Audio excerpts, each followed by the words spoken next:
ไม่ได้เอามันลงเนาะเอามันลงจะลดกับพื้นที่พ่อไม่เท่าเนาะไม่เท่านึงเนาะพี่สบายดีFCมันมูสุคนเด้อมื้อนี้มาเบิ่งนี่ไม่เท่านึงเนาะเพิ่นอยู่บ้านกาแฟเด้อเมืองแต่งแข่งสิกองเพิ่นก็ทุกข์ยากที่สุดเนาะกันว่าเรื่องความทุกข์ยากเนาะเป็นใบไม้นำเนาะที่เฮือนซานเนาะสภาพเฮือนซานเนาะโอ้อีต้นเนาะเบิ่งสิขึ้นไปเบิ่งยินข้าวว่าช่วงนี้เพิ่นก็เจ็บหนักเนาะเพิ่นอยู่ผู้เดียวนะส่วนหลายเนาะส่วนหลายลูกหลานเพิ่นก็บ่ค่อยอยู่นี่แหละเขาก็เอาลูกเอาครัวไปทางอื่นมัดนะครับเพิ่นก็อยู่ผู้เดียวเนาะยังแต่หลานลูกเต่าเพิ่นก็ตายไปแล้วเนาะยังแต่หลานเพิ่นก็เอาลูกเอาครัวเพื่อนชาติเพิ่นก็ใกล้เพื่อนชาติพี่น้องลูกหลานเพิ่นประมาณนี้ไม่ถามคนเนาะสิขึ้นไปเว้าเพิ่นโหอยู่ว่าภาษาเฮาเนาะภาษาลาวเนาะสบายดีอะมาสบายดีอ้าวนกเจ้าไม่นกโอ้สบายดีอันนี้เด้เกิดสร้างสถานที่เพิ่นเป็นจะได้สบายดีเศร้าหรือว่าเจ็บเป็นเศร้าหรือว่าเจ็บเยื่อใหญ่ยังไอ้ดูดมาเยอะนักแล้วว่าเจ็บโคนเจ็บต้นเจ็บตอเพิ่นดูอันนี้ไม่เท่าเพิ่นอายุจักปีไม่เท่ามาใหม่อายุก็กูจาไม่เอา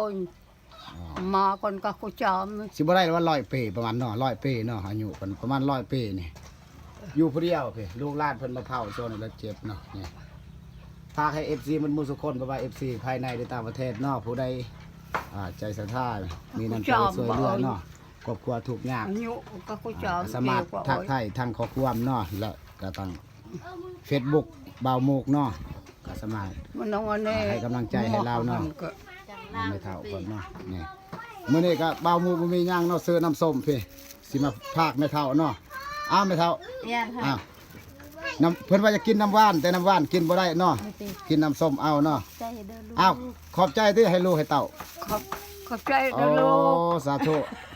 ขอบใจให้กันขอให้ไม่เท่ากันเจ้าเงินคนเดียวสาธุเด้อลูกเด้อกินนี่เด้อกินน้ำส้มเด้อพักผ่อนขอให้เศร้าไว้ให้นุ่มอีกเด้อให้เท่าให้ต้นแล้วไม่เท่าเนี่ยอายุประมาณ100 ปลายปีพี่น้องเอ้ยฝากให้พี่น้องFC บ่ว่าภายในประเทศเฮาหรือภายในต่างประเทศเนาะผู้ใดมีใจศรัทธาเนาะจะช่วยบ่ว่าวัตถุสิ่งของอันนี้นั่นหรือว่าปัจจัยเบื้องสิ่งของอันนี้นั่นก็สามารถเนาะคอมเมนต์ใต้คลิปโมกเนาะสถานที่ตั้งขนมสถานที่เพิ่นก็ตั้งอยู่บ้านกาแฟเมืองสแตงแขกใส่กล้องเนาะผู้ใดมีน้ำใจหรือว่าศรัทธาเบื้องน้ำจิตน้ำใจเป็นเงินเนาะคือเป็นอาหารการกินอันนี้นั่นเรื่องของสมของหวานก็สามารถทักทายเนาะทาง Facebook บ่าวโมกเนาะไม่เห็นกำลังใจนี่ไม่เท่าอันนี้เพิ่นไม่เท่าคนทุเด้อ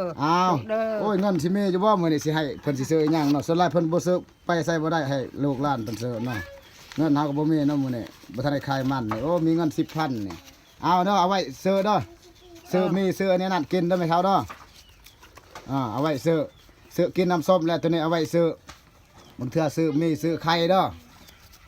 จะได้ป้าดำลูกดำล้านจะได้ให้เขาไปซื้อให้เด้อจะไปบ่เป็นดอกย่างบ่ได้นี่ใบ5,000 2 ใบ 10,000ล้านก็บ่มีเงินแน่เนี่ยเอาไว้ขอบใจอันนี้เป็นป้าเนาะป้าอันนี้ป้าอยู่บ้านกาแฟนี่มีเวลามื้อนี้ก็ว่าสิตากมันก็เลยมาแวะยามเพิ่นก็เลยเอาคลิปนี่มาถ่ายนี่ซื้อป้าซื้อย่างเนาะให้ล้านจะซื้อเด้อตาหักโนจะซื้อให้กะจะเด้อ